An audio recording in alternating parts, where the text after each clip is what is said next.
तौर पे सवाल है कि बिहार में जहाँ इतनी परेशानी है, लोगों की समझ से समाज की चेतना दब गई है, मर गई है, उसमें चुनाव कैसे जीता जाएगा। कई लोगों को लगता है कि भैया प्रशांत किशोर तो चुनावी रणनीतिकार हैं, वहां तक तो ठीक है, लेकिन बिहार में जीतने की स्थिति कैसे बना पाएंगे। आपकी समझ में थोड़ा सा फेर है। हम जो काम पिछले 10 बरस करते थे, जिसका लोहा आप मान रहे हैं, हम नहीं कह रहे कि मानिए, लेकिन लोग ऐसा समझते हैं कि जिसको हम सलाह देंगे, जिसको मदद करेंगे, वो आदमी चुनाव जीत जाएगा। हम अपने दिमाग से वही काम कर रहे हैं। पहले हम सलाह और मदद नेताओं की, दलों की करते थे। दल को जाकर हम क्या बताते थे कि भाई किस तरह से अपने संगठन को और बेहतर तरीके से व्यवस्थित करो, किस तरीके से जनता से संवाद स्थापित करो, कौन सा मुद्दा उठाओ, कैसे चुनाव लड़ो तो तुम चुनाव जीत जाओगे।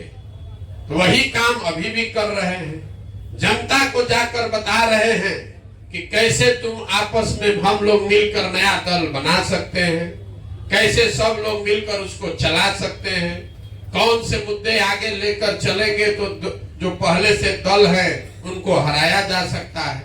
तो हमारी काम में कोई फर्क नहीं है। काम हम वही कर रहे हैं जो पहले कर रहे थे, और सिर्फ फर्क इतना है कि अब दल और नेता के लिए नहीं कर रहे हैं, समाज के लिए कर रहे हैं। इसलिए कर रहे हैं कि हमारी अपनी जो 15-20 बरस की समझ है, पहले 10 बरस संयुक्त राष्ट्र संघ में हमने काम किया है, और फिर 10 बरस जो चुनावी रणनीतिकार प्रबंधन वगैरह आप लोग कहते हैं, 20 बरस का मेरा अनुभव ये बताता है कि कोई भी चुनाव जीतकर आप बिहार में परिवर्तन नहीं ला सकते हैं। आगे क्या होगा वो छोड़िए। 2015 में तो हम खुद चुनाव यहाँ जीत गए थे। लालू नीतीश महागठबंधन चुनाव जीत गया था। कौन किसको टिकट मिलेगा, कौन मंत्री बनेगा, वो सब निर्णय में हमारी भागीदारी थी। 7 निश्चय का एक कार्यक्रम भी हमने बनवाया। उसको लागू करने के लिए बिहार में बिहार विकास मिशन की स्थापना भी कराई, लेकिन उसका कोई असर अभी हम बिहार में नहीं देख रहे। तो कहीं न कहीं हमारी जो समझ है पिछले 20 बरस की, जब तक समाज के स्तर पर प्रयास नहीं किया जाएगा तो सिर्फ चुनाव जीतने से कोई फर्क होने वाला नहीं है। मोदी जी जीत गए हैं, प्रधानमंत्री बन गए, तो उससे बिहार में क्या फर्क हुआ? कोई फर्क नहीं पड़ा। ईमानदारी से अगर आप दिल पर हाथ रख के बोलिएगा, यहाँ मोदी जी के बहुत भक्त लोग बैठे हैं, आप दिल पर हाथ रख के पूछिएगा तो बिहार में मोदी के प्रधानमंत्री बनने से कोई फर्क नहीं पड़ा। उससे पहले लालू जी भी यहाँ रहे, सामाजिक न्याय की उन्होंने बात की, उनके भी 15 साल के शासन में कोई फर्क नहीं पड़ा। उससे पहले कांग्रेस भी यहाँ रही है 40 बरस, उससे भी फर्क नहीं पड़ा। जब तक यहाँ के समाज के स्तर पर प्रयास नहीं होगा, तब तक अगर कोई प्रशांत किशोर भी जीत कर आ जाएंगे तो उससे फर्क नहीं पड़ने वाला। इसीलिए ये प्रयास समाज के स्तर पर किया जा रहा है। और हम लोग का ज्यादातर समय, जितने आप प्रबुद्ध लोग हैं, वो इस पर जाता है कि बिहार को किसने बर्बाद किया। कोई खड़ा होकर बता रहे थे अभी शाहिद जी की कर्पूरी जी से खराब हुआ कि लालू जी से खराब हुआ। हमको लगता है ये बेमानी विवाद है। हम अपनी सभाओं में रोज कहते हैं कि आप ये मान लीजिए कि जितने नेताओं ने बिहार में शासन किया है, उन्होंने जो काम किया या करने का दावा कर रहा है, सबको सही मान लीजिए। काहे के लिए बेकार विवाद करते हैं कि लालू ने खराब किया कि नीतीश ने खराब किया। हम लोग ये मान ले कि कांग्रेस ने 40-45 बरस बिहार में बड़ा अच्छा काम किया। ये भी मान लीजिए कि 15 बरस लालू जी के राज में सामाजिक तौर पर पिछड़े और गरीब लोगों को आवाज मिली। ये मानने में कोई गुरेज नहीं करना चाहिए आपको, हमको। जो लोग बिहार की राजनीति को जमीन से समझते हैं, उसको ये मानने में दिक्कत नहीं होनी चाहिए कि लालू जी के राज में कम से कम शुरुआती सालों में जरूर गरीब और जो पिछड़ा था उसको आवाज मिली। ये अलग बात है कि उनके आगे के साल में जंगल राज आ गया, लेकिन लालू जी भी आज दावा क्या करते हैं वो ये नहीं कहते हैं कि हम बिहार को अमेरिका बना दिए। लालू जी यही कहते हैं कि हम गरीब को, वंचित को आवाज दिए। मान लीजिए दिए आवाज। नीतीश कुमार क्या किए? कह रहे हम सड़क बिजली बना दिए। ठीक है भैया, मान लीजिए। अगर सबके काम को सही मान लिया जाए, सबके दावे को भी सही मान लिया जाए, तो भी इस बात से तो कोई इनकार ही नहीं कर सकता है कि देश का सबसे गरीब, सबसे पिछड़ा, सबसे ज्यादा अशिक्षित, सबसे ज्यादा भुखमरी और बेरोजगारी वाला राज्य बिहार है। इस बात से तो कोई इनकार नहीं कर सकता है। तो काहे बहस कर रहे हैं झूठ मूठ का कि मोदी बिगाड़े कि लालू बिगाड़े? हम तो कह रहे हैं कि अगर सब ने काम किया तो भी हम लोग सबसे बदहाल हैं। तो जिसको थोड़ी बहुत भी समझ है उसको ये समझ आ रहा है कि भैया जिस रास्ते पर हम लोग चल रहे हैं पिछले 50-60 साल से, उस रास्ते से चलकर तो बिहार का कल्याण नहीं होना है। तो रास्ता बदलना पड़ेगा। और हमें लगता है कि वो रास्ता समाज से होकर जाता है, दल से होकर नहीं जाता है। इसीलिए ये प्रयास कर रहे हैं। हम लोगों पर मामूली दबाव नहीं है। जहां पर जा रहे लोग कह रहे भैया तुरंत दल बनाइए। बिना दल बनाए बिना चुनाव जीते नहीं होगा। कितना दिन पैदल चलिएगा? जहां दरभंगा में यात्रा खत्म हुई, आदमी सोचता भैया जल्दी बताइए कौन चुनाव लड़ना है। ये चुनाव लड़ने का अभियान नहीं है। चुनाव लड़ना हमारी प्राथमिकता नहीं है। चुनाव लड़ना पड़ेगा, सरकार बनाने के लिए वो प्रयास करना पड़ेगा। आपकी चिंता है कि चुनाव लड़ना जीतना कैसे होगा बिहार में। हम आपको बता रहे हो हमारी चिंता नहीं है। चुनाव लड़ना 6 महीने का काम है। आप देखिएगा इसी बिहार में जलजला कर देंगे 6 महीने जब चुनाव लड़ने का। आदमी कह रहा है भैया किसका वोट काटेंगे? एनडीए का काटेंगे कि महागठबंधन का काटेंगे?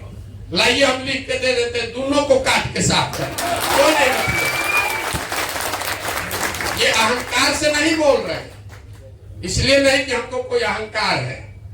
हमारे माता पिता, हमारे गुरुओं ने जो सिखाया है, जिस काम को लीजिए उसको पूरी ईमानदारी और मेहनत से कीजिए। जिस बंगाल का आप गुणगान करते हैं कि बंगाल में प्रशांत किशोर हरा दिए, यहाँ बैठा हुआ शायद ही कोई आदमी जानता होगा कि हम बंगाल गए मई 2019 में।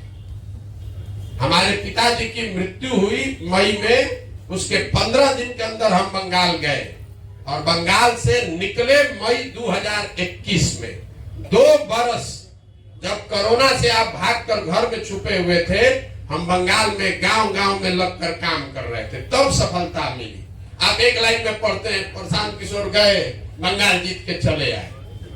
अगर हम इतनी मेहनत कर रहे हैं, इसलिए कर रहे हैं कि हमको मालूम है कि ये बहुत कठिन काम है। यहाँ कर आप हमको मत बताइए कि बिहार को भैया सुधारना बड़ा मुश्किल है, जाति कैसे टूटेगा, लालू कैसे हारेंगे।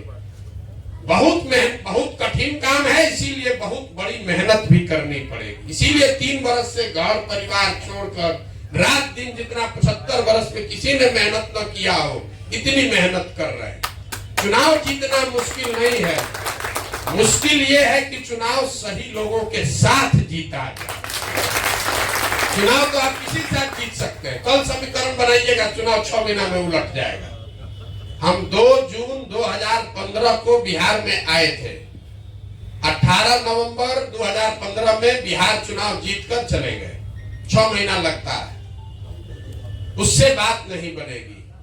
मुश्किल ये है बिहार में कि जो समाज में समझदार आदमी है, सही आदमी है, वो राजनीति में है ही नहीं। या तो उसको लोगों ने हाशिए पर ढकेल दिया, या लोग कहता है भैया इससे किनारे रहो, राजनीति में जाने से क्या होगा, ये तो सुधरने वाला नहीं है। ऐसे ही समाज के लिए बहुत सालों पर, सैकड़ों साल पहले ग्रीस के एक दार्शनिक थे, मैं हमेशा कोट करता हूं, प्लेटो।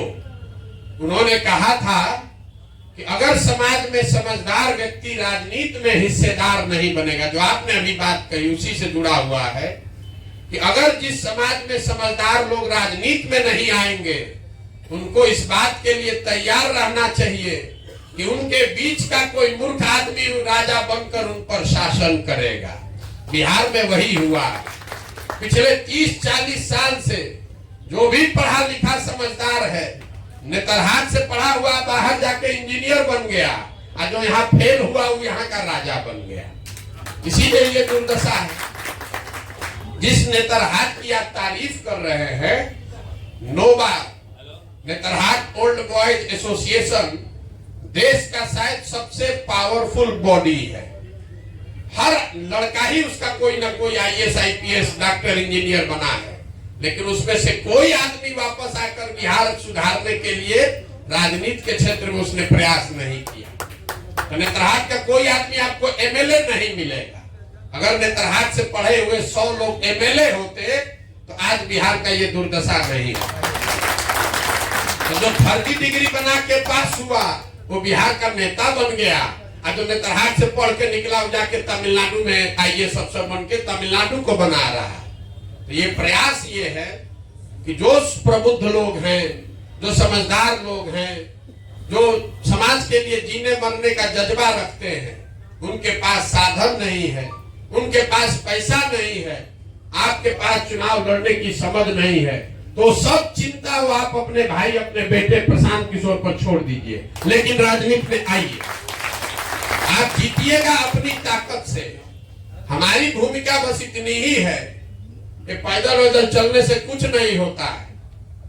हमने 10 बरस जो काम किया है वो नहीं किए होते तो 15 बरस भी हम चल देंगे तो इसमें से आधा आदमी भी नहीं आएगा। आज इसलिए रहा है, वो नोटिस इसलिए ले रहा है, डॉक्टर साहब कह रहे हैं कि भीड़ में दबे हुए थे। उसको मालूम है चाहे जितना हमको शिकायत मेरा कर ले, वो जान रहा है कि प्रशांत किशोर आदमी है बड़ा होशियार।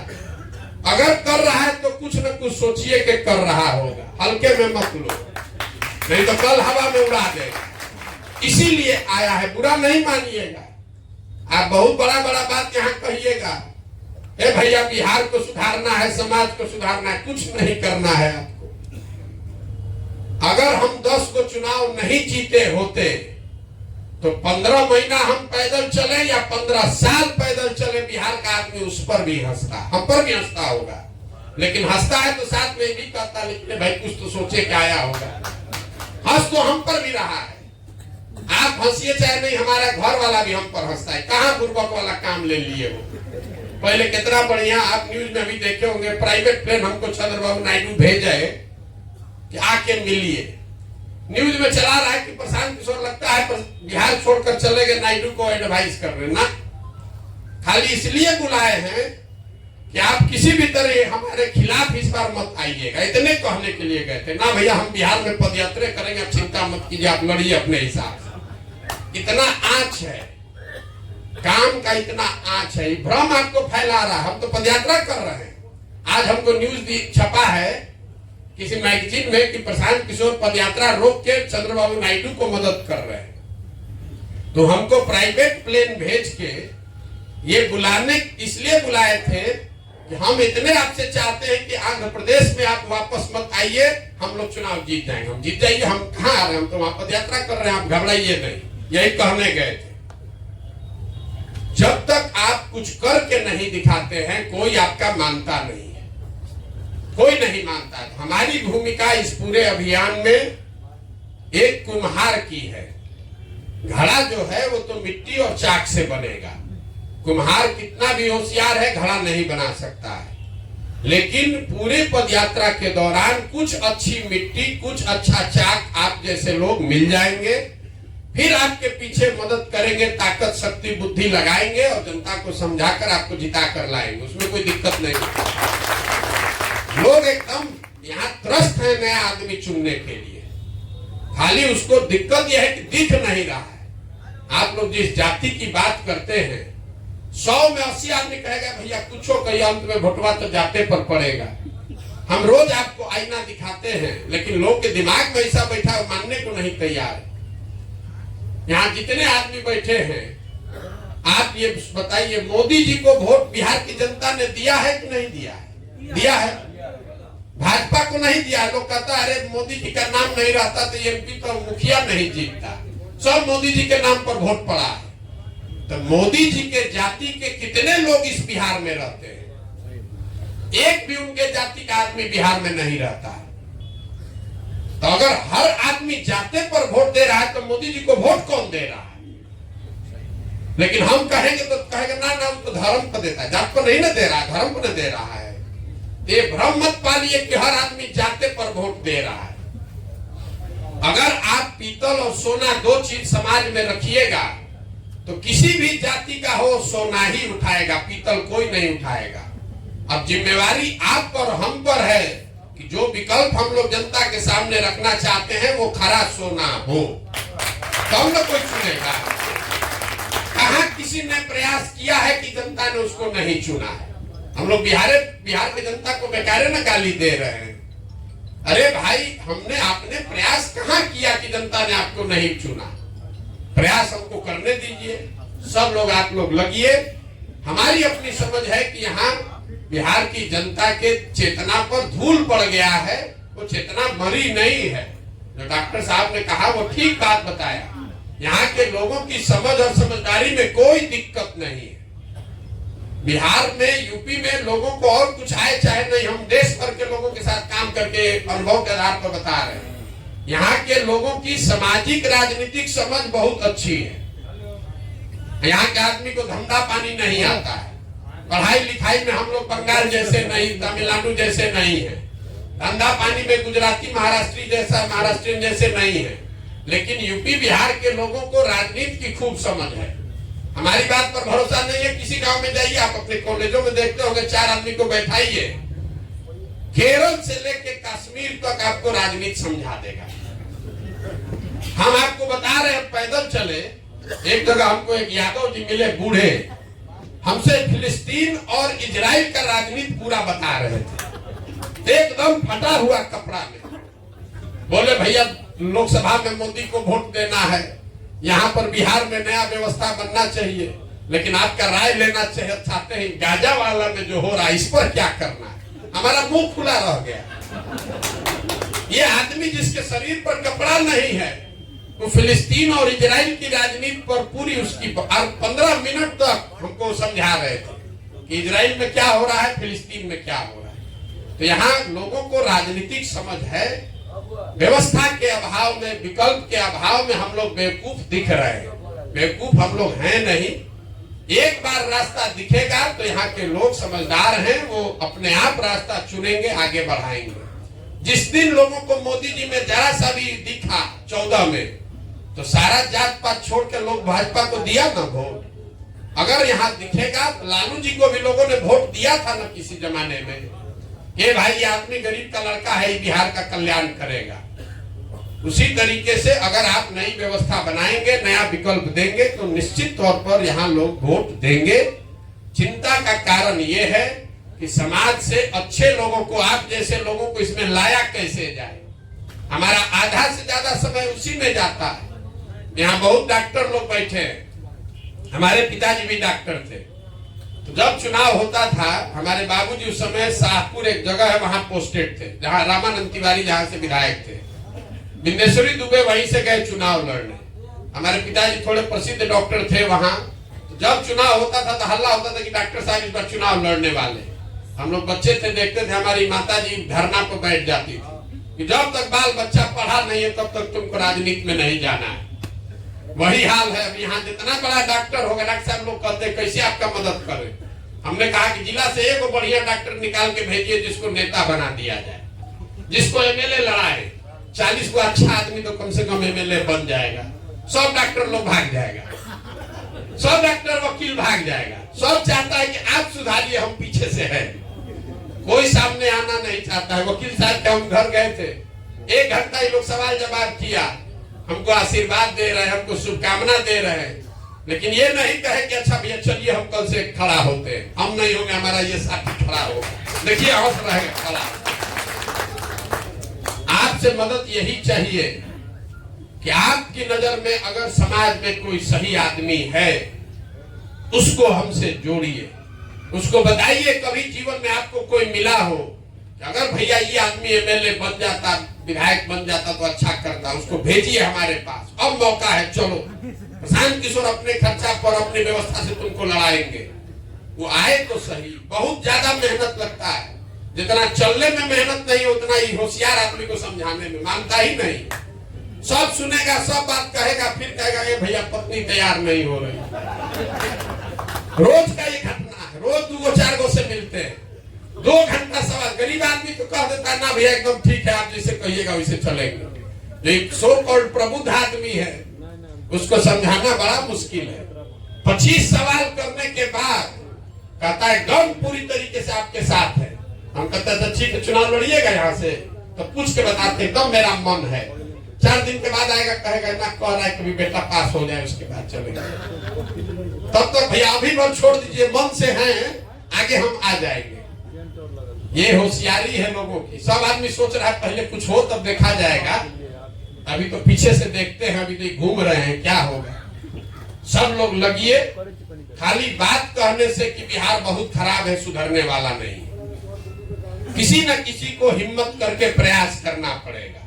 हम ऐसा समझते हैं कि अगर हमारी हिम्मत नहीं पड़ेगी तो किसका हिम्मत पड़ेगा बिहार में। इसलिए हम अपना काम कर रहे हैं। 2 बरस लगे, 10 बरस लगे, करेंगे हम यही, और बिल्कुल किए बगैर मानने वाले नहीं। आप ये समझ लीजिए, कितना भी आदमी कह ले ये भाग जाएगा, नहीं रहेगा, बिजनेसमैन है, विचारधारा नहीं है, बिना किए मानेंगे नहीं।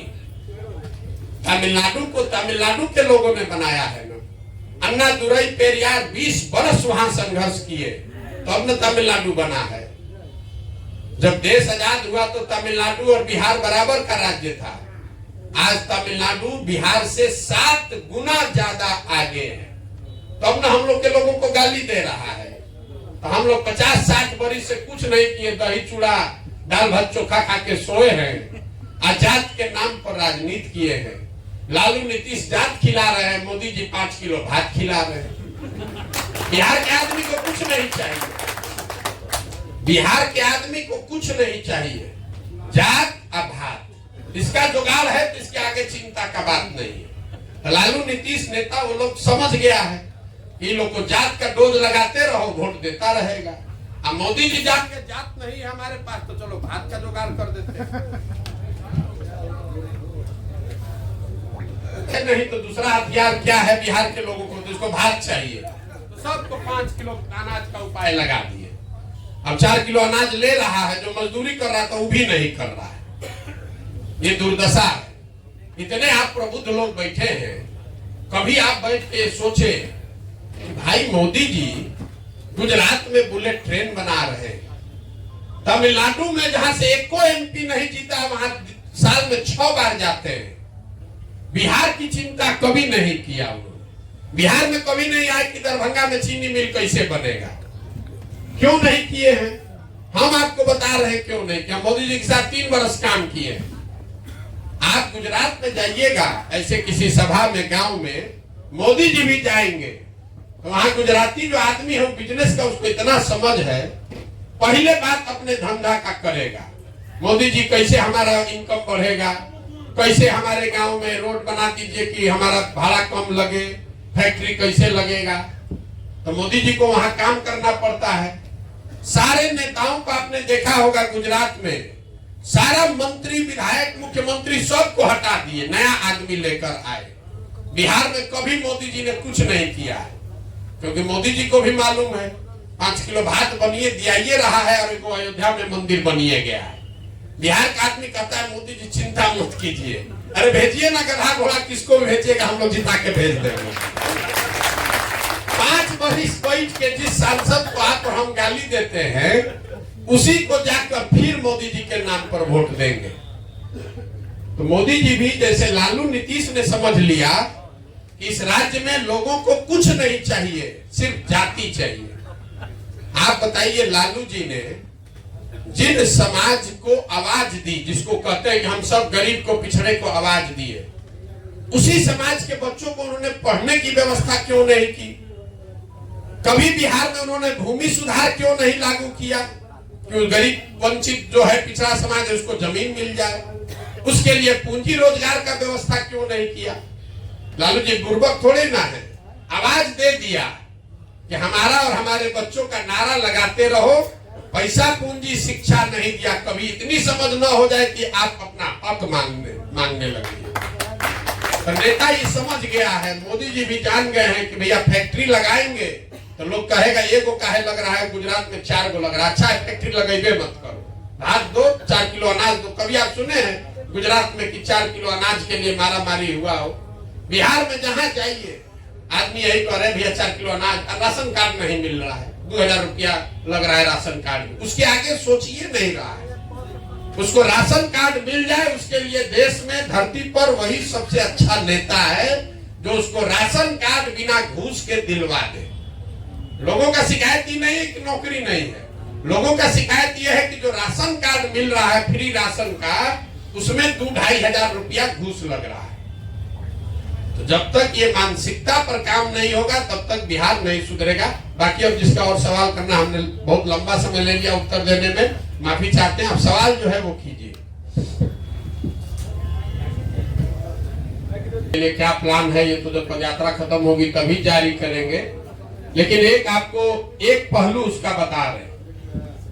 दुनिया भर में जहां सबसे अच्छी शिक्षा व्यवस्था है, खासकर स्कैंडिनेवियन कंट्री जो है, फिनलैंड, स्वीडन, नॉर्वे, जहां सबसे अच्छी शिक्षा व्यवस्था है, वहां के मॉडल को जाकर आप अध्ययन कीजिएगा तो आप पाइएगा कि हर गांव, हर पंचायत, प्रखंड में अच्छा स्कूल बनाने का प्रयास नहीं किया गया है। प्रयास ये किया गया है कि अच्छा स्कूल बने और लोगों को स्कूल तक पहुंचाया जाए। तो बिहार में हम लोग का जो मॉडल है, हम लोग की सोच है कि हर गांव में स्कूल बनाने के बजाय, जो बात एक थोड़ा सा शाही साहब बता रहे थे, अगर हर प्रखंड में एक नेतरहाट के समक्ष आपको विद्यालय बनाना है तो उसका खर्चा करीब करीब बिहार में अभी आएगा 15,000 करोड़ हर साल का, जो कि संभव है। आप ऐसे मुंह कर रहे हैं, बिहार के शिक्षा बजट अभी है 40,000 करोड़। तो सोच ये है कि हर प्रखंड में हर साल कम से कम एक अच्छा स्कूल नेतरहाट के स्तर का बनाया जाए, ताकि 5 वर्ष में एक प्रखंड में 5 विश्व स्तरीय विद्यालय बने। और जो मैपिंग अभी हो रही है, कोई प्रखंड बिहार में ऐसा नहीं है जहां 5 सही जगह पर अगर विद्यालय बना दिया जाए तो 15 मिनट से ज्यादा किसी के बच्चे को अपने घर से स्कूल पहुंचने में नहीं लगेगा। तो पूरे प्रखंड में जो 25 विद्यालय चल रहा है उसको सबको बंद करके 5 अच्छे विद्यालय बनाए जाए और लोगों को स्कूल बस की सुविधा दी जाए ताकि लोग अपने बच्चों को स्कूल में भेजें। ये मॉडल है जो बड़ी शिक्षा का विजन है। उसका एक पहलू ये है, आप जैसे दिल्ली बॉम्बे में रहते हैं तो आपका बच्चा स्कूल कैसे जाता है? स्कूल बस से जाता है। 15 मिनट, 20 मिनट, आधा घंटा वहां स्कूल में गया, पढ़ के वापस आया। वो ज्यादा बेहतर व्यवस्था है, बजाय इसके कि हर गांव में वो विद्यालय के नाम पर आपने भवन बना दिया। जहां भवन बनाया वहां टीचर नहीं है, जहां टीचर है वहां भवन नहीं है, जहां दोनों है वहां पढ़ने की सुविधा नहीं है। कई लोगों को लगता है यहाँ की भैया खिचड़ी बट रहा है, इसलिए आपने भी कहा कि खिचड़ी बट रहा है इसलिए पढ़ाई नहीं हो रहा है। आप हमको ये बताइए, 8वें क्लास के ऊपर किसी विद्यालय में तो खिचड़ी नहीं बट रहा है, वहां पर पढ़ाई क्यों नहीं हो रहा है? कुछ आदमी कहता है कि नियोजित शिक्षक सब खराब है इसलिए पढ़ाई नहीं हो रहा है। तो फिर आप हमको ये बता दीजिए कि भैया पटना साइंस कॉलेज में पढ़ाई क्यों नहीं हो रहा है? पटना कॉलेज में, दरभंगा सीएम साइंस कॉलेज में पढ़ाई क्यों नहीं हो रहा है? वहां तो नियोजित शिक्षक नहीं है। अगर इस समस्या को आपको समझना है तो उसको गहराई से समझिए। पिछले 30-40 सालों में समाज और सरकार दोनों की प्राथमिकता में शिक्षा है ही नहीं। समाज में भी लोग कह रहा है, सरकार को बेकार गाली दे रहे हैं। गांव देहात में भी लोग कहते हैं भैया पढ़बो करेगा तो क्या करेगा, इसको नौकरी तो मिलना नहीं है, मजदूरी कराएं। लोग भी विद्यालय में यही देख रहे हैं कि वहां खिचड़ी मिल जाए, साइकिल मिल जाए, पोशाक मिल जाए। तो समाज और सरकार दोनों की प्राथमिकता में शिक्षा नहीं है। यही कारण है कि विद्यालयों की छवि खिचड़ी बांटने की है और कॉलेज की छवि डिग्री बांटने की है। यहाँ जितने लोग आप बैठे हैं, आप रोज किसी न किसी से मिलते होंगे, कहता है यहाँ एडमिशन लिए हैं, काहे लिए थे भैया? शिकायत लोग क्या करता है कि 3 वर्ष का बीए का डिग्री भैया 5 वर्ष में मिल रहा है। ये नहीं कह रहा कि वहां पढ़ाई नहीं हो रहा है, ये कह रहा है कि 3 वर्ष का डिग्री 5 वर्ष में मिल रहा है। बच्चे को भी पढ़ना नहीं है, उसको तुरंत डिग्री लेके भागना है। तो छवि यहाँ पर यह है कि स्कूल से खिचड़ी मिले, कॉलेज से डिग्री मिले, पढ़ाई दोनों में नहीं हो रहा है तो कोई चिंता का कारण नहीं है। हम लोग यही सरकारी विद्यालय से हम भी पढ़े, यहाँ कितने लोग बैठे हैं सब सरकारी विद्यालय से पढ़े। हम साइंस कॉलेज में पढ़े। अब आज जरा साइंस कॉलेज में जाइए, वहां से पढ़ा हुआ है कोई आदमी कोई पूछने वाला नहीं। हम लोग कैवेंडिश हाउस में रहते थे। बिहार में आप टॉप कीजिएगा तो कैवेंडिश में आपको जगह मिलता था। अगर आप खड़े होके कहते थे हम लोग हम कैवेंडिश में रहते हैं, पढ़ाई का छोड़ दीजिए, आदमी ऐसे आंख उठा कर देखता था कि बहुत होशियार लड़का होगा तब कैवेंडिश में रहता है। अब कोई पूछिए नहीं रहा है। जब तक समाज में भी ये समझ नहीं होगी तब तक बात नहीं बनेगी। तो शिक्षा अगर सुधारना है, उसका 100 गो मॉडल है दुनिया में।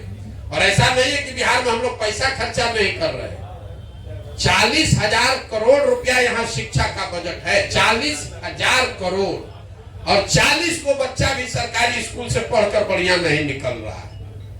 तो बैंडेज लगाने से नहीं होगा, नई व्यवस्था बनानी पड़ेगी। नेतरहाट इसी बिहार में तो था भाई। अगर हम लोग एक नेतरहाट बना सकते हैं, एक समलतुल्ला बना सकते हैं तो 50 भी बना सकते हैं, 200 भी, एक दिन में नहीं बनेगा। लेकिन अभी की जो व्यवस्था है इसमें हर साल दुनिया भर के विशेषज्ञ बता रहे हैं कि हर साल 500 ऐसा विद्यालय बनाया जा सकता है। 5 वर्ष कीजिएगा, हर प्रखंड में 5 को बन जाएगा विद्यालय। जरा अंदाजा लगाइए कि अगर हर प्रखंड में 5 नेतरहाट के स्तर के विद्यालय हो तो पूरे 10, 12, 15 वर्ष में तो बिहार का पूरा स्वरूप ही बदल जाएगा। ये सोच है।